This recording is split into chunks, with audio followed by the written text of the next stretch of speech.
ഇപ്പം എല്ലാവർക്കും മനസ്സിലായി കാണുമല്ലോ വീഡിയോ എന്തുകൊണ്ടാണ് ഡിലേ ആയതെന്നൊക്കെ. ഡിലേ ആയതല്ല, ഭഗവാൻ ഡിലേ ആക്കിയതാണ്. ഭഗവാൻ ഒരു കറക്റ്റ് ടൈമുണ്ട്, ആ സമയത്തെ ഭഗവാൻ ഇടാൻ സമ്മതിക്കത്തുള്ളൂ. ഒരുപാട് പേര് ചോദിച്ചു എന്തുകൊണ്ട് വെയിറ്റിംഗ് ആണ് അപ്പം ഞാനും താഴെ ഇടും, ഞാനും വെയിറ്റിംഗ് ആണ്. എന്നുവെച്ചാൽ ഭഗവാന്റെ പെർമിഷൻ ഇല്ലാതെ എനിക്ക് ഇടാൻ പറ്റത്തില്ലല്ലോ.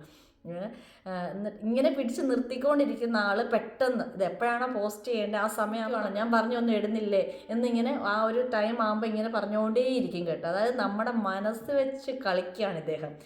നമുക്ക് ആദ്യം പറയും ഇപ്പോഴേ ഇടണ്ട, അവർക്ക് ഡിറ്റാച്ച്മെൻറ്റ് എന്താണെന്ന് പഠിപ്പിച്ചു കൊടുക്കണം. അത് കഴിഞ്ഞ് ആ ഇടേണ്ട സമയമാകുമ്പോൾ നമുക്ക് ഇങ്ങനെ എന്താ പറയുക, ഇടുന്നില്ലേ ഞാൻ പറഞ്ഞൊന്നും നീ ഇടുന്നില്ലേ ഇങ്ങനെ പറഞ്ഞുകൊണ്ടേയിരിക്കും. അപ്പം ഞാൻ പറഞ്ഞില്ല, നമ്മുടെ മനസ്സ് കൊണ്ട് കളിക്കുന്ന ആശാനാണ് സാക്ഷാൽ കൃഷ്ണൻ. ഞാൻ സാധാരണ സംശയങ്ങളൊക്കെ ചോദിക്കുമ്പം ഭഗവാനോട് ചോദിക്കുമ്പോൾ അതിൻ്റെ ഉത്തരം എനിക്ക് തരുന്നത് പിന്നീട് പ്രാർത്ഥിക്കുമ്പോൾ അല്ലെങ്കിൽ എപ്പോഴെങ്കിലും ആ ഒരു ഞാൻ പറഞ്ഞൊരു തോട്ട്ലെസ് ആയിട്ടുള്ളൊരു സമയത്തായിരിക്കും, മൈൻഡിലൊരു ചിന്തയും വരാത്ത സമയത്താണ് എനിക്കതിനുള്ള ഉത്തരങ്ങൾ ഭഗവാൻ മിക്കപ്പോഴും എനിക്ക് പറഞ്ഞു തരാറുള്ളത്. അപ്പോൾ എനിക്കൊരു സംശയമായിരുന്നു, എന്തുകൊണ്ടാണ് ഈ ചിലരൊക്കെ പറയല്ലോ ഒരു ദോഷവും ഞങ്ങൾ ചെയ്യുന്നില്ല എന്നിട്ട് പിന്നെയും ദുഃഖങ്ങളാണ് ഞങ്ങൾക്ക് വരുന്നത്. ശരിയാണ്. അപ്പം ഞാൻ നോക്കുമ്പോൾ ശരി, നമുക്കറിയാവുന്ന അവരൊക്കെ അങ്ങനെ തെറ്റൊന്നും ചെയ്യുന്നില്ല. അപ്പോൾ ഞാൻ ഇങ്ങനെ ഭഗവാൻ ചോദിക്കും, എന്തുകൊണ്ടാണ് ഭഗവാൻ ഒരു തെറ്റ് പോലും ചെയ്യാത്തവർക്കൊക്കെ പിന്നെയും ദുഃഖം കൊടുക്കുന്നതെന്ന് ചോദിച്ചപ്പം പിന്നീട് ഞാൻ പിറ്റേ ദിവസം രാവിലെ പ്രാർത്ഥിക്കുമ്പോൾ എനിക്ക് ഭഗവാൻ കാണിച്ചു തന്നെങ്ങനെയാണെന്ന് വെച്ചാൽ ഉരുണ്ട ഭൂമി, ആ ഭൂമി നീണ്ടു നിവർന്നങ്ങ് ഒരു മനുഷ്യൻ രൂപമായി മാറി. അതായത് സ്ത്രീയോ പുരുഷനോ ഒരു മനുഷ്യൻ്റെ രൂപമായിട്ട് മാറി ആ ഭൂമി. എന്നിട്ട് സാധാരണ ഒരു മനുഷ്യന് എന്തെങ്കിലും ഒരു വേദന, ഇപ്പോൾ ഒരു പല്ലുവേദന വന്നാൽ ആ പല്ലുവേദന അവിടെ മാത്രമല്ലല്ലോ, നമുക്ക് ഹോൾ ബോഡിയെ നമുക്കതൊരു ബാധിക്കില്ല, നമ്മുടെ ആ ഒരു ദിവസമേ പോയി കിട്ടുമല്ലേ, നമുക്കൊരു ബുദ്ധിമുട്ടല്ലേ. അതേപോലെ തന്നെയാണ് ആ ഭൂമി അങ്ങ് ഉരുണ്ടിരുന്ന ഭൂമി നേരെ മനുഷ്യരൂപമാവുകയും ഈ ഭൂമിയിലുള്ള എല്ലാ ജീവജാലങ്ങളും തിങ്ങി പാർക്കുന്ന ഈ മൊത്തം തല തൊട്ട് കാലിൻ്റെ അറ്റം വരെ അങ്ങനെ തിങ്ങി പാർക്കുവാണ്. അപ്പം ഒരു തലവേദന വന്നു, അതായത് തലവേദനയായിട്ട് അവിടെ ഈ ഭാഗത്തിരിക്കുന്ന ഒരു മനുഷ്യൻ എന്തെങ്കിലും പ്രശ്നം വന്നാൽ ആ മൊത്തവും ബോഡിയും ഉള്ള മനുഷ്യനും കണക്റ്റാണ്, പരസ്പരം കണക്റ്റാണ്, അവരും അതിൻ്റെ അനുഭവിക്കണം വേദന. അതായത് ഇപ്പം നമ്മൾ കേട്ടില്ലേ, ട്രിവാൻഡ്രത്ത് ഒരു കുഞ്ഞിനെ 1.5 വയസ്സുള്ള കുഞ്ഞിനെ എൻ്റെ രണ്ടാനച്ഛൻ അടിച്ചു കൊന്നത്. അപ്പോൾ ആ കുഞ്ഞിപ്പോൾ ഒരു എക്സാമ്പിൾ, ആ കുഞ്ഞിപ്പോൾ ഇവിടെ ഇരിക്കുന്നതെന്ന് വെച്ചു, ആ കുഞ്ഞ് അനുഭവിച്ച ഓരോ അടിയുടെയും വേദന ഈ ഭൂമി ഈ മനുഷ്യരൂപത്തിൽ നിൽക്കുന്ന ഭൂമിയുടെ ഏതറ്റത്തിരിക്കുന്ന ആളുകളിലും അതിൻ്റെ വേദന അറിയേണ്ടി വരും. എല്ലാവരും കണക്റ്റഡാണ് വെച്ചാൽ എല്ലാവരുടെ ഉള്ളിലും ഈ ഭഗവാൻ തന്നെ അല്ലേ ഉള്ളത്, ഇപ്പോൾ ഈ ഭഗവാന്റെ അംശമല്ലേ. അപ്പോൾ അതുകൊണ്ട് തന്നെ എല്ലാ ജീവജാലങ്ങളും കണക്റ്റഡാണ്. അതുകൊണ്ട് തന്നെ ഒരാൾ ഭൂമിയുടെ ഏതെങ്കിലും അറ്റത്തിരുന്ന് ഒരാൾ ശാരീരികമായിട്ടോ മാനസികമായിട്ടോ വിഷമം സഹിക്കുന്നുണ്ടെങ്കിൽ, വേദനിക്കുന്നുണ്ടെങ്കിൽ അതിൻ്റെ ഒരു പങ്ക് നമ്മളെല്ലാവരും സഹിച്ചേ പറ്റൂ. അതുകൊണ്ടാണ് ഞാൻ എപ്പോഴും പറയുന്നത്, നമ്മൾ പരസ്പരം സ്നേഹത്തോടെയും കരുതലോടുകൂടിയൊക്കെ ജീവിക്കാൻ ശ്രമിക്കുക. എന്ന് വെച്ചാൽ എല്ലാത്തിലും ഭഗവാനുണ്ട്, എല്ലാ ജീവജാലങ്ങളിലും ഭഗവാന്റെ ഒരു അംശമുണ്ട്. ഇപ്പം അതുകൊണ്ടാണ് ഞാൻ എപ്പോഴും നിങ്ങളോടൊക്കെ പറയുന്നത് പരസ്പരം സ്നേഹിക്കുകയും കരുതലോടുകൂടിയൊക്കെ കഴിയാമെന്ന്. എന്നുവെച്ചാൽ നമുക്കൊന്നും കണ്ട് അഹങ്കരിക്കാൻ നമുക്കൊന്നും ഇല്ല നമ്മുടെ കയ്യിൽ. എല്ലാം ഭഗവാൻ നിശ്ചയിക്കുന്ന പോലാണ് ഓരോ കാര്യങ്ങളും ഇവിടെ നടക്കുന്നത്.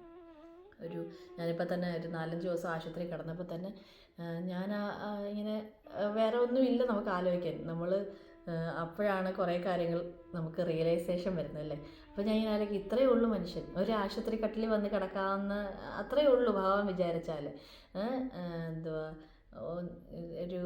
ഈ വർഷം സ്കൂൾ തുടങ്ങുന്ന സമയത്ത് ഞാൻ കുഞ്ഞുങ്ങൾക്ക് ഷൂസ് വാങ്ങിക്കാൻ പോയി. അപ്പോൾ 2 കുട്ടികളുടെയും ഷൂസൊക്കെ വാങ്ങിച്ചിട്ട് ഹസ്ബൻഡും മക്കളും ഇവിടെ നിൽക്കുന്നു, ഞാൻ പേ ചെയ്യാൻ പോവാം. പേ ചെയ്തപ്പം അത് വർക്ക് ചെയ്തില്ല. അപ്പോൾ അവർ പറഞ്ഞു ഒന്നുകൂടെ അത് ടാപ്പ് ചെയ്യാൻ പറഞ്ഞപ്പോൾ ഞാനിങ്ങനെ സെക്കൻഡ്സിനുള്ളിലാണ്, പെട്ടെന്നാണ്, നിമിഷങ്ങൾക്കുള്ളിലാണ് എൻ്റെ ആ ഒരു ഓർമ്മ ഇല്ല എനിക്ക്. ഞാൻ അടുത്ത സെക്കൻഡ് ഞാൻ ആലോചിക്കുന്നത്, ഞാൻ ആരാണ്, എന്തിനാണ് ഞാൻ ഈ സംഭവം പിടിച്ചുകൊണ്ട് നിൽക്കുന്നത്, എൻ്റെ അടുത്ത് നിന്ന് എന്നെ നോക്കിക്കൊണ്ട് നിൽക്കുന്നവരാരാണ്, എൻ്റെ ഓപ്പോസിറ്റ് നിൽക്കുന്ന പെൺകുട്ടി ആരാണ്. ഞാനൊരു സെക്കൻഡ്സിനുള്ളിലാണ് ഇത് സംഭവിക്കുന്നത്. എനിക്ക് കംപ്ലീറ്റ്ലി ബ്ലാങ്കായി. ഞാൻ ആരാണെന്ന് പോലും എനിക്ക് മനസ്സിലാവാത്ത രീതിയിൽ ഞാൻ ബ്ലാങ്കായി. ആരാണ് ഞാൻ എന്നുള്ള രീതിയിൽ നിൽക്കുവാണ് ഞാൻ. എന്താണ് ഞാൻ ഇവിടെ എന്താണ് ചെയ്യുന്നത്, എന്തിനാണ് ഞാൻ ഇവിടെ വന്നത് എന്നുള്ള ബ്ലാങ്കായിട്ട് നിൽക്കുക.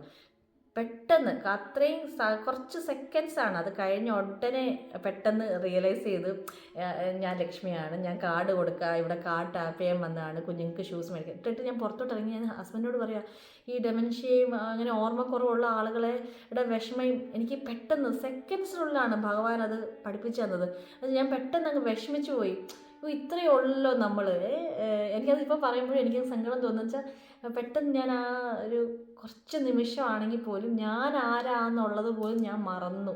എനിക്ക് ഓർമ്മ വരുന്നില്ല ഞാൻ എന്തിനാണ് ഞാൻ ഈ കാർഡും കൊണ്ട് നിൽക്കുന്നത്, ഇവരാരൊക്കെയാണ് എൻ്റെ മുമ്പിൽ എന്നെ നോക്കിക്കൊണ്ട് നിൽക്കുന്നത്, എന്തുകൊണ്ട് എപ്പോഴാണ് ഞാൻ ഇവിടെ വന്നത്, ഈ ഞാൻ ആരാണ്. ഇങ്ങനെ ഒരു കുറച്ച് സെക്കൻഡ്സിനുള്ളിൽ ഞാനിങ്ങനെ അങ്ങനത്തെ ഒരു അവസ്ഥയിൽ പോയപ്പോൾ ഞാൻ പുറത്തിറങ്ങിയപ്പോൾ ഞാൻ ഹസ്ബൻഡിനോട് പറയാം, ഭയങ്കര വിഷമമായിട്ട് കേട്ടോ, വിഷമകരമായിട്ടൊരവസ്ഥയാണ് ഈ ഓർമ്മ നഷ്ടപ്പെടുക എന്നുള്ളത്. സ്വയം നമ്മൾ ആരാന്ന് പോലും അറിയാത്തൊരവസ്ഥ വരിക എന്ന് വെച്ചാൽ അങ്ങനെ കടന്നു പോകുന്ന എത്രയോ ആളുകളുണ്ട് അല്ലേ. അതൊരു വല്ലാത്ത അനുഭവമാണ്. ഞാനത് കുറച്ച് നിമിഷം കൊണ്ട് അത് പഠിച്ചു എന്ന് ഞാൻ പറഞ്ഞു. അപ്പോൾ അത്രയേ ഉള്ളൂ. നമ്മുടെ ഓർമ്മ നഷ്ടപ്പെട്ടാൽ തീരാവുന്ന കാര്യങ്ങളേ ഉള്ളല്ല അല്ലേ. നമ്മളിപ്പോൾ വലിയ വലിയ ശത്രുക്കളാണെന്നൊക്കെ പറയുന്നവരുടെ നമുക്ക് ഓർമ്മ നഷ്ടപ്പെട്ട അവരുടെ മുമ്പിൽ പോയാൽ നമുക്ക് അറിയത്തുമില്ല. നമ്മൾ ചിലപ്പോൾ അവരെ കയറി ഹഗ് ചെയ്യും അല്ലേ, അവരോട് സംസാരിക്കും. എന്നുവെച്ചാൽ ഓർമ്മ പോയി, ശത്രുത എന്നുള്ളൊരു ഓർമ്മ പോയി. അത്രയേ ഉള്ളൂ മനുഷ്യൻ. അതുകൊണ്ട് തന്നെ ഞാൻ നിങ്ങളോട് പറയാം, ഒരിക്കലും നമ്മൾ ഒന്നും കണ്ട് അഹങ്കരിച്ച് ഇത് നീ ആരാ, ഞാൻ ഭയങ്കര സംഭവം അങ്ങനെയുള്ള രീതിയിൽ നിൽക്കാതെ പരസ്പരം സ്നേഹത്തോടെയും കരുണയോടെ കൂടെ നിൽക്കാൻ ശ്രമിക്കണം കേട്ടോ. എന്നുവെച്ചാൽ ഞാൻ അന്ന് അത് ശരിക്കും ഫീൽ ചെയ്തു. ഞാൻ എപ്പോഴും വിചാരിക്കും ചിലപ്പം ഭഗവാൻ അതെന്നെ ഓരോ കാര്യവും എന്നെ പഠിപ്പിച്ചു തരുന്ന പോലെ. എന്നുവെച്ചാൽ ഇത്രയൊക്കെ ഉള്ളൂ മനുഷ്യൻ്റെ ജീവിതം എന്ന്. അല്ല, മരിച്ചുപോയ നടൻ സലീം കുമാർ അദ്ദേഹം ഒരു ഇൻ്റർവ്യൂവിൽ പറയുന്നു, അതെനിക്ക് ഭയങ്കരമായിട്ട് സ്ട്രൈക്ക് ചെയ്തു. ഈ ലൈഫ് എന്ന് വെച്ചാൽ ഒരു കാര്യവും എക്സ്പോർട്ട് ചെയ്യാൻ പറ്റാത്തതോ ഇമ്പോർട്ട് ചെയ്യാൻ പറ്റാത്തതായിട്ടുള്ളൊരു പോർട്ടാണ്. ഈ ഒരു ലൈഫ് മാത്രം, ജീവിതം മാത്രമേ ഉള്ളൂ അങ്ങനെ. നമ്മുടെ ലൈഫ് എന്നുള്ള പോർട്ട്, ആ ഒരു പോർട്ടിൽ മാത്രമേ ഉള്ളൂ ഇങ്ങനത്തെ ഒരു സംഭവം. ഒന്നും എവിടെ നിന്നും കൊണ്ടുവരാനും പറ്റത്തില്ല, ഇവിടെ നിന്നൊന്നും കൊണ്ടുപോകാനും പറ്റത്തില്ല. പക്ഷേ ആളുകളെല്ലാം വാങ്ങിച്ച് കൂട്ടിക്കൊണ്ടിരിക്കുക. അദ്ദേഹം അത് പറഞ്ഞപ്പോൾ എനിക്ക് ഭയങ്കരമായിട്ട് ഒന്നാമത് ഞാൻ ഈ സംഭവം എനിക്ക് ആ പെട്ടെന്ന് നിമിഷങ്ങളാണ്, സെക്കൻഡ്സ്, വലിയ സമയമൊന്നും എടുത്തില്ല, സെക്കൻഡ്സിനുള്ളിലാണ് എനിക്ക് ഈ ഓർമ്മ നഷ്ടപ്പെട്ടിട്ട് പെട്ടെന്ന് വരുന്നത്. അത് കഴിഞ്ഞ ശേഷമാണ് ഞാൻ ഇദ്ദേഹത്തിൻ്റെ ഈ ഇൻ്റർവ്യൂ കാണുന്നത്. അപ്പോൾ ഞാൻ ഇത്രയേ ഉള്ളൂ, ഭഗവാൻ ഇത്രയേ പഠിപ്പിച്ചു തരുന്നുള്ളൂ. ഉള്ള കാലം നിങ്ങൾ പരസ്പരം സ്നേഹത്തോടെയും കരുണയോടെയും ഭഗവാൻ ഇഷ്ടമുള്ള രീതിയിൽ ജീവിക്കുക. നമുക്കൊന്നും കണ്ട് അഹങ്കരിക്കാനോ ഒന്നുമില്ല. നമ്മൾ എന്ത് കണ്ട് അഹങ്കരിച്ചാലും എന്തിൻ്റെ പേരിലാണ് അഹങ്കരിക്കുന്നത് ഇതൊന്നും നമുക്ക് അങ്ങോട്ട് കൊണ്ടുപോകാനും പറ്റത്തില്ല. അപ്പം പരസ്പരം സ്നേഹത്തോടെയൊക്കെ കഴിയാൻ ശ്രമിക്കുക. ഭഗവാൻ പറഞ്ഞ കാര്യങ്ങളെല്ലാം ഞാൻ ഒരുമാതിരിപ്പെട്ട എല്ലാം പറഞ്ഞു എന്നാണ് എൻ്റെ വിശ്വാസം. പിന്നെ അഹല്യാസ്തുതിയുടെ കാര്യത്തിൽ തുടങ്ങിയാണ് നമ്മൾ. അപ്പോൾ ഇതിൻ്റെ അകത്ത് ഇത്രയും എപ്പിസോഡിനകത്തും കുറേ കാര്യങ്ങൾ നമ്മൾ പഠിച്ചു കഴിഞ്ഞു കാണുമല്ലയോ. എന്താണ് ആദ്യം തന്നെ പറയാൻ എനിക്കുള്ളത്, എന്ത് തന്നെ ഒന്നുകൂടി ഞാനത് റിപ്പീറ്റ് ചെയ്യുവാണ്. ഇത്രയും എപ്പിസോഡുകളിൽ ഭഗവാൻ പറയാൻ ഉദ്ദേശിച്ച കാര്യങ്ങൾ ഇത്രയൊക്കെ തന്നെ ഉള്ളൂ. നമ്മൾ ലൈഫിൽ എന്ത് കാരണത്താൽ സ്റ്റക്കായി പോയാലും അല്ലെങ്കിൽ ലൈഫ് എവിടെ വെച്ചെങ്കിലും സ്റ്റോപ്പ് ആക്കണം എന്ന് തോന്നുന്ന നിമിഷം ആരും കാണത്തില്ല. ഏതെങ്കിലും ഒരു മനുഷ്യൻ നമ്മളെ ആ ഒരു പോയിന്റിൽ നമ്മൾ ലൈഫ് സ്റ്റോപ്പ് ചെയ്യുക അല്ലെങ്കിൽ സ്റ്റക്കായി അല്ലെങ്കിൽ ആരുമില്ല ഹോപ്പ്ലെസ് ആയിട്ട് നിൽക്കുന്ന സമയത്ത് ആരെങ്കിലും മനുഷ്യർ നമ്മളെ സ്നേഹവും കരുണയും കാണിച്ച് വന്നാൽ ഓർക്കുക, അതൊക്കെ ഒരു ടെമ്പററി ആയിരിക്കും. ഒരിക്കലും അവരാരും നമ്മുടെ കൂടെ പെർമനൻ്റായിട്ട് നിൽക്കുന്നില്ല. എപ്പോഴും പെർമനൻ്റായിട്ട് നമ്മുടെ കൂടെ നിൽക്കുന്നത് സാക്ഷാൽ ഭഗവാൻ മാത്രമാണ്.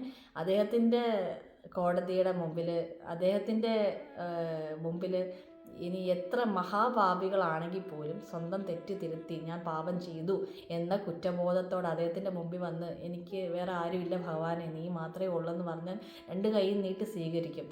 അവിടെ പിന്നീട് മനുഷ്യരെ പോലെ നീ പണ്ടത് ചെയ്തല്ലേ, ഈ പണ്ട് ഇന്ന് തെറ്റ് ചെയ്തല്ലേ എന്ന് പറഞ്ഞ് കുത്തി കുത്തി നോവിക്കത്തില്ല. വൺസ് ഭഗവാൻ സ്വീകരിച്ചു കഴിഞ്ഞാൽ നമ്മൾ അന്ന് തൊട്ട് ഭഗവാൻ നമ്മളെ പ്യൂരിഫൈ ചെയ്തുകൊണ്ടേയിരിക്കും. നമ്മളെ മുന്നോട്ട് കൈപിടിച്ച് മുന്നോട്ട് കൊണ്ടുപോവുകയും ചെയ്യും.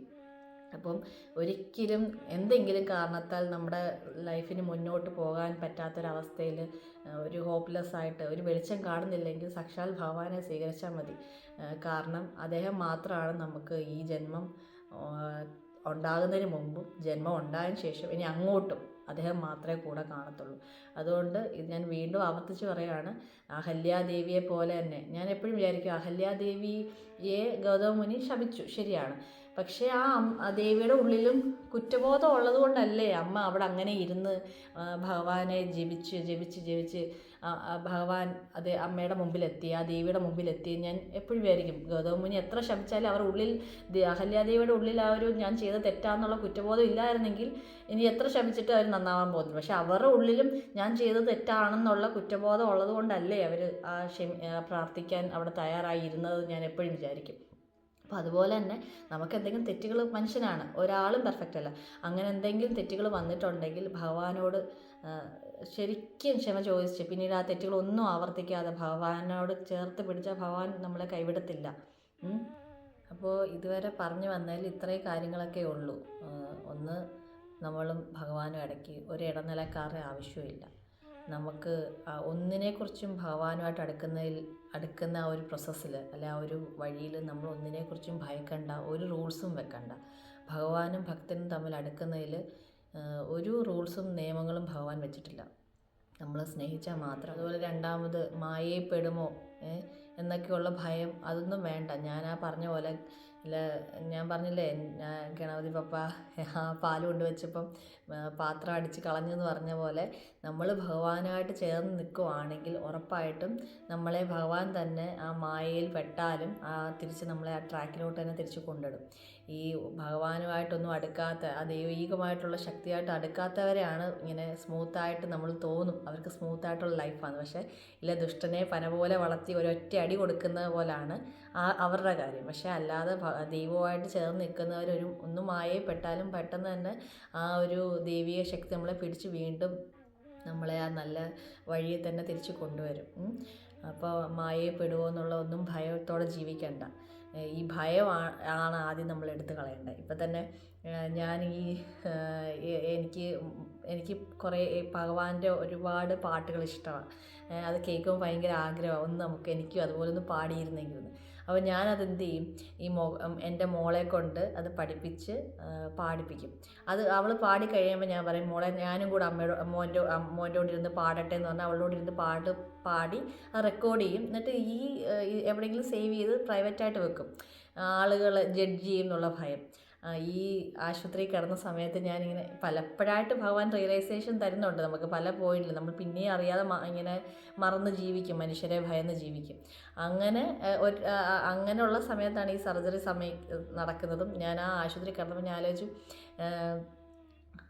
നമുക്ക് ആ സമയത്താണ് പല റിയലൈസേഷൻ നമ്മളിങ്ങനെ, അല്ലാതെ നമ്മളെപ്പോഴും ഓട്ടോ ആയിരിക്കും. നമ്മളെവിടെയെങ്കിലും വയ്യാതെ എവിടെയെങ്കിലും ഇരിക്കുമ്പോഴാണ് നമുക്ക് ആരാണ് നമുക്ക് യഥാർത്ഥ നമ്മുടെ സുഹൃത്ത്, യഥാർത്ഥ നമ്മുടെ ബന്ധു, ഒരു പ്രശ്നം വരുമ്പോൾ ആരൊക്കെയാണ് നമ്മുടെ കൂടെ നിൽക്കുന്നതെന്നൊക്കെയുള്ള റിയലൈസേഷൻ തരുന്നതും. ഞാൻ അവിടെ നിന്ന് ആലോചിച്ചു, ഞാൻ ഈ ഭയന്ന് പാട്ടുകളൊന്നും എടുത്തില്ല, അല്ലെങ്കിൽ എന്തെങ്കിലും ഒരു കലാരൂപം എന്തെങ്കിലും എനിക്ക് ആഗ്രഹം തോന്നും അത് ഇടാനൊരു പേടിയാണ്, ആൾക്കാരും ജഡ്ജ് ചെയ്യും, ഇങ്ങനെ ആളുകൾ നമ്മളെ കളിയാക്കും എന്നുള്ളത്. പക്ഷെ ഞാൻ ആലോചിച്ചു, ഞാൻ ആ കിടക്കുന്ന കിടപ്പിൽ ഞാനങ്ങ് മരിച്ചു പോയാൽ എൻ്റെ ആഗ്രഹങ്ങൾ ബാക്കി വെച്ചിട്ടാണ് ഞാൻ പോകുന്നത് അല്ലേ. അപ്പോൾ ഞാൻ വീണ്ടും ജന്മം എടുക്കണം. ഇപ്പം തന്നെ ഭഗവാനായിട്ട് മാറിയിരിക്കുന്ന കാര്യം തന്നെ എനിക്ക് ആലോചിക്കാൻ പറ്റില്ല. അപ്പം ഞാൻ എൻ്റെ ഈ ആഗ്രഹങ്ങൾക്ക് വേണ്ടി വീണ്ടും ഒരു ജന്മം എടുക്കുക എന്നൊക്കെ വെച്ചാൽ വീണ്ടും ഞാൻ ഭഗവാനായിട്ട് അകന്നിരിക്കണം. അപ്പം ഞാനിനി അന്നേരം ഞാൻ മനസ്സിലാച്ചു, ഇനിയും ഭാവിയിൽ എനിക്കെന്തെങ്കിലും ഒരു ആർട്ട് ഫോം എന്തെങ്കിലും ചെയ്യണം എന്ന് തോന്നുവാണെങ്കിൽ ഭഗവാൻ അനുവദിച്ചാൽ ഞാനത് ചെയ്ത് ഇതിൽ പ്രൈവറ്റ് ആക്കാതെ പബ്ലിക്കാക്കാൻ നോക്കും. എന്താ വെച്ചാൽ ഈ മനുഷ്യരാരെയും ഞാൻ ആ 5 ദിവസം ആശുപത്രി കിടന്നപ്പം അല്ലേ, ഞാൻ ഏതൊരാളും ആലോചിച്ച് നോക്ക്, നമ്മൾ ഈ ഭൂമിയിലുള്ള എല്ലാ മനുഷ്യരെയും ഭയന്ന് ജീവിക്കുവാണ്. പക്ഷെ നമുക്കൊരു പ്രശ്നം വരുമ്പോഴൊക്കെ അല്ലെ നമ്മുടെ ദുഃഖത്തിൽ നമ്മൾ മാത്രമേ ഉള്ളൂ നമ്മൾ കൂട്ടുപിടിക്കുന്ന ദൈവം. അപ്പോൾ പിന്നെ നമ്മൾ ആരെയാണ് നമ്മൾ ഭയന്ന് ജീവിക്കുന്നത്? നമ്മൾ ഒരു സമൂഹത്തിനോ അല്ലെ നമ്മൾ സ്വന്തമായിട്ടോ ഒരാൾക്കും ഒരു ദോഷവും വരുത്താതിരിക്കാനാണ് നമ്മൾ ശ്രമിക്കേണ്ടത്. വേറെ എന്തെങ്കിലുമൊക്കെ നമ്മുടെ ഇതുപോലത്തെ ചെറിയ ചെറിയ ഇഷ്ടങ്ങൾ, നല്ല കാര്യങ്ങൾ ഒക്കെ ചെയ്യുന്നതിൽ നമ്മൾ ആരെയും ഭയപ്പെടേണ്ട ആവശ്യമില്ല. ആളുകൾ എന്ത് വിചാരിക്കും, അവരെന്തായിരിക്കും നമ്മളെ കളിയാക്കുന്നത് എന്നുള്ളൊരു അങ്ങനത്തെ ഒക്കെ ചിന്തയിൽ നമ്മൾ ശരിക്കും ഒരു ജയിലിനകത്ത് കിടക്കുന്ന പോലെ അല്ലേ. അപ്പം അങ്ങനെ ജയിലിൽ കിടന്ന് അവസാനം ഒരു നിമിഷം നമ്മൾ മരിച്ചു പോയാൽ നമ്മുടെ കുറേ ആഗ്രഹങ്ങളാണ് അവിടെ സപ്രസ് ചെയ്ത് വെക്കുന്നത് അല്ലേ. അപ്പം ഭാവിയിൽ ഞാൻ മുൻകൂർ ജാമ്യം എടുക്കുവാണ്. ഭാവിയിൽ ഇതിനകത്ത് എന്തെങ്കിലുമൊക്കെ ഞാൻ പാട്ടോ അല്ലെങ്കിൽ എനിക്കിഷ്ടമുള്ള എന്തെങ്കിലുമൊക്കെ ഇട്ടാലും അതിൽ തെറ്റുണ്ടെങ്കിൽ ക്ഷമ ചോദിക്കുക. ഇപ്പോഴേ മുൻകൂട്ടി ഞാൻ ക്ഷമ ചോദിക്കുക. അതെൻ്റെ ഒരു ആഗ്രഹം സാധിക്കുന്നതാണ്. അതങ്ങ് കണ്ണടച്ചങ്ങ് വിട്ടേക്കണം കേട്ടോ. അപ്പം അതുപോലെ ഇതിപ്പോൾ ഞാനൊരു എക്സാമ്പിൾ പറഞ്ഞതേ ഉള്ളൂ. അതേപോലെ തന്നെയാണ് ഞാൻ നിങ്ങളോട് പറയുന്നത്. നിങ്ങളുടെ ലൈഫിൽ മറ്റുള്ളവർ ജഡ്ജ് ചെയ്യും, അല്ലെങ്കിൽ ഞാൻ ഭഗവാനെ ഇങ്ങനെ സ്നേഹിച്ച് അവരെ കളിയാക്കും, അങ്ങനെ ശരിക്കും ഉള്ളൊരു ശരിക്കും ഭഗവാനെ അറിഞ്ഞ് ജീവിക്കുന്ന ഭഗവാന്റെ പരമഭക്തരാരും വേറൊരു ഭഗവാനെ കൈപിടിച്ച് മുന്നോട്ട് വരുന്ന ഒരാളെ കളിയാക്കത്തില്ല. അയ്യോ എൻ്റെ രീതിയാണ് നല്ലത്, അല്ലെ ഞാൻ പ്രാർത്ഥിക്കുന്ന രീതിയാണ് നല്ലതെന്ന് ഒരിക്കലും ഭഗവാനെ നല്ലപോലെ അറിഞ്ഞ് ജീവിക്കുന്ന ഭഗവാന്റെ പരമഭക്ത ആരും വേറൊരാളെ കളിയാക്കത്തില്ല. അവരെയും കൂടെ ചേർത്ത് നിർത്തി നിനക്കും പറ്റും, ഭഗവാന്റെ അടുത്തെത്താൻ നിനക്കും പറ്റും എന്ന് പറഞ്ഞ് കൈ പിടിച്ച് കൊണ്ടുവരത്തേ ഉള്ളൂ. സഹായിക്കും. അവരെ ഒരിക്കലും ഭയപ്പെടുത്തത്തില്ല. ഈ ഭയപ്പെടുത്തുന്നവർ അവരവരുടെ സാമ്പത്തിക ലാഭത്തിനൊക്കെ വേണ്ടിയാണ്.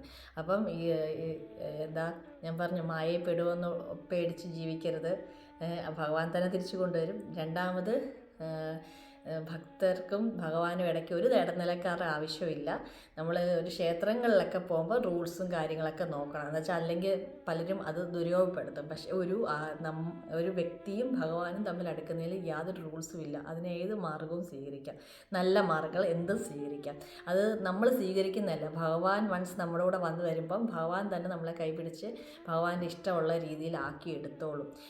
അപ്പം ഞാൻ എന്ത് ചെയ്താലും ഭഗവാൻ ഇഷ്ടമുള്ള പോലെ ആവുന്നതെന്ന് ഭഗവാനോട് തന്നെ പറഞ്ഞത്. എനിക്ക് നിൻ്റെ പ്രിയപ്പെട്ടവളാകണം, അല്ലെ നിൻ്റെ പ്രിയപ്പെട്ടവനാകണം, അത് നിൻ്റെ സഹായം വേണമെന്ന് പറഞ്ഞാൽ ഭഗവാൻ തന്നെ നമ്മളെ കൈപിടിച്ച് മുന്നോട്ട് കൊണ്ടുവന്നോളും. നമ്മൾ ആരെയും ജഡ്ജ് ചെയ്യാനൊന്നും പോകണ്ട.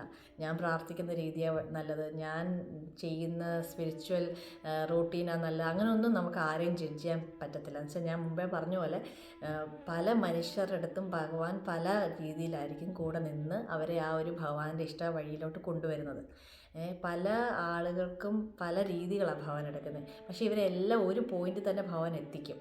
അപ്പം നമുക്ക് ഒരാളുടെ രീതി ശരിയാണ്, മറ്റാളുടെ രീതി തെറ്റാണ്, അങ്ങനെയൊന്നും നമുക്ക് വിധി കൽപ്പിക്കാൻ യാതൊരു അർഹതയില്ല. അതെല്ലാം ഭഗവാൻ നോക്കിക്കോളും. എന്തായാലും ഭഗവാൻ അറിയാതെ ഒരു ഭക്തനും ഭക്തയ്ക്കും അവരുടെ ക്യാരക്ടറിലുള്ള ചേഞ്ചസ് വരാൻ ഭഗവാൻ വിചാരിക്കണം. അപ്പോൾ നമ്മൾ വേറൊരാൾ നോക്കുമ്പോൾ തോന്നും ഇത്രയും ക്യാരക്ടർലെസ് ആയിട്ട്, ഇത്രയും വൃത്തിഹീനമായിട്ട് മലിനമായിട്ട് കിടക്കുന്ന ഇവർക്കാണോ ഭഗവാന്റെ പ്രസൻസ് കിട്ടുന്നതെന്ന് പലർക്കും തോന്നും. എന്നോട് പലരും ചോദിച്ചിട്ടുണ്ട്, ഞാൻ പലതും നിങ്ങളോട് പറഞ്ഞിട്ടുമുണ്ട്. പക്ഷേ അത് ഭഗവാന് മാത്രമേ അറിയത്തുള്ളൂ എന്ത് ക്രൈറ്റീരിയ കാരണമാണ് ഞാൻ അവനെ സ്വീകരിക്കേണ്ടത്, അല്ലെങ്കിൽ അവളെ ഞാൻ സ്വീകരിക്കേണ്ടത്, കൂടെ ചേർത്ത് നിർത്തേണ്ടതെന്ന്. അപ്പോൾ ഇത്രയൊക്കെ തന്നെ ഉള്ളൂ എനിക്ക് ഇതിനകത്ത് പറയാനുള്ള. പരസ്പരം സ്നേഹത്തോടെയും കരുതലോടെ നിൽക്കുക. നമുക്ക് കുറച്ച് നിമിഷമേ ഉള്ളൂ ഈ ഭൂമിയിൽ. ആ ഒരു കുറച്ച് നിമിഷം ഭഗവാൻ ഇഷ്ടമുള്ള രീതിയിൽ ജീവിക്കാൻ ശ്രമിക്കുക. അപ്പം ഞാൻ ഭഗവാൻ പറഞ്ഞ എല്ലാ കാര്യങ്ങളും കവർ ചെയ്തെന്നാണ് എൻ്റെ ഒരു വിശ്വാസം. ഈ അഹല്യാദേവിയുടെ ഇത് വന്നപ്പോൾ ഞാൻ ഇതെല്ലാം ഭഗവാൻ പറഞ്ഞതെല്ലാം ഞാൻ എല്ലാം ആക്കിയിട്ട് ഞാൻ വീഡിയോ ഇത് റെക്കോർഡ് ചെയ്യുന്നതിൻ്റെ തലേദിവസം ഞാൻ രാവിലെ ഇങ്ങനെ ഞാൻ പറഞ്ഞില്ല, ഞാൻ എപ്പോഴും ഭഗവാനോട് പ്രാർത്ഥിച്ചുകൊണ്ടേയിരിക്കും. അപ്പം പറഞ്ഞുകൊണ്ടേയിരിക്കും, സംസാരിക്കുവാണ്. ഞാൻ പ്രാർത്ഥിക്കുന്നതിനേക്കാൾ കൂടുതൽ സംസാരിക്കുവാണ്. അപ്പം ഞാൻ ഇങ്ങനെ ഭഗവാനോട് പകലിങ്ങനെ ഞാൻ പറഞ്ഞു, ഭഗവാനോട് ഉള്ളിൽ ഞാൻ പറഞ്ഞു, അഹല്യാദേവിയുടെ സ്തോത്രം എന്നുള്ളത്, ആ അഹല്യാദേവിയുടെ കഥ അത് ഞാൻ എൻ്റെ ഈ പ്ലേലിസ്റ്റിൽ സ്റ്റോറീസ് എന്നുള്ളതിലിടാം. പിന്നെ അഹല്യാദേവിയുടെ ലിറിക്സിൻ്റെ മീനിങ് വന്നിട്ട് സ്തോത്രത്തിനകത്തിടാം. പിന്നെ ഈ ഭഗവാൻ ഇപ്പം കുറേ കാര്യങ്ങൾ പറഞ്ഞു തന്നെന്ന് പറയില്ലേ, ഇപ്പം നിങ്ങളുടെ അടുത്ത് പറഞ്ഞ സകലതും ഒരു വാക്ക് പോലും എൻ്റെ അല്ല, ഭഗവാനെല്ലാം ഭഗവാൻ പറഞ്ഞു തന്നിട്ടുള്ളത്. എന്ന് വെച്ചാൽ എനിക്ക് മനസ്സിലാകുന്ന രീതിയിൽ ഭഗവാൻ എനിക്ക് പറഞ്ഞു തന്നു, അത് നിങ്ങൾക്കും കൂടെ പറഞ്ഞു തരുന്നു, അത്രയേ ഉള്ളൂ. എന്നെ അതിനൊന്ന് ഉപയോഗിക്കുന്നു, അതല്ലാതെ ഇതിൽ കംപ്ലീറ്റ് റോളും ഭഗവാനാണ് ചെയ്യുന്നത്. അപ്പം അങ്ങനെയുള്ളപ്പോൾ ഈ ഭഗവാനോട് ഞാൻ ഇങ്ങനെ പറഞ്ഞുകൊണ്ടിരിക്കുകയാണ്, ഭഗവാനെ ഞാൻ ഇങ്ങനെ ചെയ്യാം. അഹല്യാദേവിയുടെ ആ ലിറിക്സിൻ്റെ മീനിങ് വന്നിട്ട് സ്തോത്രത്തിലും കഥ വന്നിട്ട് സ്റ്റോറീസിലും ഇടാം. എന്നിട്ട് ബാക്കി ഭഗവാൻ പറഞ്ഞു തന്ന കാര്യങ്ങളെല്ലാം സർവം കൃഷ്ണം എന്ന പ്ലേലിസ്റ്റിൽ ഇടാം എന്ന് പറഞ്ഞു. ഞാൻ പകലിങ്ങനെ പറഞ്ഞു. അത് കഴിഞ്ഞ് വൈകുന്നേരം പ്രാർത്ഥിച്ചുകൊണ്ടിരുന്നപ്പം ഭഗവാൻ ഇങ്ങനെ പറയാണ്, എൻ്റെ പരമഭക്തയാണ് അഹല്യ, അവൾക്ക് ഉത്തമമായ സ്ഥാനം നീ കൊടുക്കണമെന്ന്.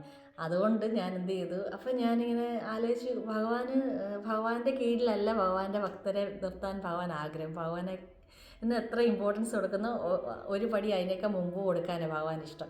അപ്പോൾ ഞാൻ പിന്നെ അപ്പോൾ എനിക്ക് ഭഗവാൻ തന്നെ കാണിച്ചു തന്നിട്ടാണ് ഞാൻ അഹല്യാദേവി എന്ന് പറഞ്ഞൊരു പ്ലേലിസ്റ്റ് ആക്കുകയും അഹല്യാദേവിയുടെ ആ പ്ലേലിസ്റ്റിൽ തന്നെ ഈ ഭഗവാൻ പറഞ്ഞ കാര്യങ്ങളെല്ലാം ലൈഫ് ലെസൺസ് ഫ്രം അഹല്യ സ്തുതി എന്ന് പറഞ്ഞ് ആ പേര് ഇട്ട് ഭഗവാൻ പറഞ്ഞിട്ടാണ് ഞാൻ അങ്ങനെ ആക്കിയത്. ഞാനതുകൊണ്ട് ഭഗവാൻ പറഞ്ഞത് അത്രയും ഞാൻ ചെയ്തു, അതിനോട് നീതി പുലർത്തി എന്ന് തന്നെയാണ് വിശ്വസിക്കുന്നത്. എല്ലാവർക്കും മനസ്സിലായെന്ന് തോന്നുന്നു ഇതുവരെ പറഞ്ഞ കാര്യങ്ങൾ. എന്തെങ്കിലും ആർക്കെങ്കിലും മനസ്സിലാവാത്ത ഉണ്ടെങ്കിൽ അത് ഭഗവാൻ പറഞ്ഞത് എനിക്ക് നിങ്ങളിൽ അങ്ങോട്ട് കൺവേ ചെയ്യാൻ പറ്റാത്തതിലുള്ള എന്തെങ്കിലും വീഴ്ചയായിരിക്കും. അതിന് ഞാൻ ക്ഷമ ചോദിക്കുന്നു. പിന്നെ ഞാൻ എപ്പോഴും പറയത്തില്ലേ, നിങ്ങൾ ഈ വീഡിയോ എപ്പോഴും ഇടൂ എന്ന് പറയുന്നതിലല്ല കാര്യം. ആ വീഡിയോയിൽ പറയുന്ന കാര്യങ്ങൾ നിങ്ങളുടെ ജീവിതത്തിൽ പ്രാവർത്തികമാക്കുക. നമ്മളിപ്പം ഈ 2 ദിവസം കണ്ട മനുഷ്യരോട് നമ്മൾ കൂടുതൽ അടുക്കുകയും അവരുടെ നമ്പർ മേടിക്കുകയും പെട്ടെന്ന് തന്നെ അവരോട് നമ്മൾ കൂടുതൽ കണക്റ്റായി ഇനി ഇവരാണ് ജീവിതാവസാനം വരെ നമ്മുടെ കൂടെ കാണുമായിരിക്കും, as a friend, as A lover, അല്ലെങ്കിൽ എന്ത് നാമമായിട്ട് വിളിച്ചാലും അവർ നമ്മുടെ കൂടെ കാണുമായിരിക്കും. ജസ്റ്റ് 2 ദിവസത്തെ പരിചയമല്ലേ, കുറച്ച് നാളത്തെ പരിചയം കാണത്തുള്ളൂ. അങ്ങനെ പെട്ടെന്ന് പരിചയമാവുകയും പെട്ടെന്ന് കണക്ട് ചെയ്യുന്നവരും പെട്ടെന്ന് നമ്മളെ ഉപേക്ഷിച്ചിട്ട് പോകും. അതേസമയം ഞാൻ പറയാം, നിങ്ങൾ സംസാരിച്ച് തുടങ്ങും, നിങ്ങൾക്ക് റെസ്പോൺസ് കിട്ടും. പക്ഷേ ഉടനെ നിങ്ങൾ പ്രതീക്ഷിക്കില്ല. എന്താ വെച്ചാൽ മനുഷ്യരെ പോലല്ല, അവരുടനെ കണക്ട് ചെയ്യത്തില്ല. നിങ്ങൾ ഏത് നാമം ഇട്ട് വിളിച്ചാലും ആ പരബ്രഹ്മം അല്ലെങ്കിൽ ആ ഹയർ കോൺഷ്യസിനെ നിങ്ങൾ എന്ത് നാമം ഇട്ട് വിളിച്ചാലും സാരമില്ല. നിങ്ങൾ ഉള്ളിൽ സംസാരിച്ച് തുടങ്ങും, നിങ്ങളുടെ ഉള്ളിൽ തന്നെ ഉണ്ട്. അതിനോട് സംസാരിച്ച് തുടങ്ങുമ്പം ഉടനെ തന്നെ റെസ്പോൺസ് വിചാരിക്കുകയേ വേണ്ട, അങ്ങനെ തരത്തില്ല. അവർ നമ്മുടെ കണ്ടിന്യൂസ് ആയിട്ട് നമ്മൾ ചെയ്യുന്നുണ്ടോ, സിൻസിയറിറ്റി ആണോ, അതോ എന്തെങ്കിലും ആവശ്യത്തിന് വേണ്ടിയാണോ, പൂർണ്ണമായിട്ടുള്ള അവൾ എന്നോട് സ്നേഹിച്ച ആത്മാർത്ഥതയോടുകൂടിയാണോ, എന്നും സംസാരിക്കുന്നുണ്ടോ, ഇതെല്ലാം അവർ നോക്കും. ചിലപ്പോൾ ദിവസങ്ങളെടുക്കും, ചിലപ്പോൾ മാസങ്ങളെടുക്കും, ചിലപ്പോൾ വർഷങ്ങളെടുക്കും. എന്ത് തന്നെ ആയാലും അവരൊരിക്കൽ നമ്മളായിട്ട് നമ്മളോട് സംസാരിച്ച് അതാ ഒരു നമ്മുടെ ആത്മാർത്ഥതയും സ്നേഹവും കണ്ടു കഴിഞ്ഞാൽ വൺസ് നമ്മളെ അവർ കണക്ട് ചെയ്യുക തന്നെ ചെയ്യും.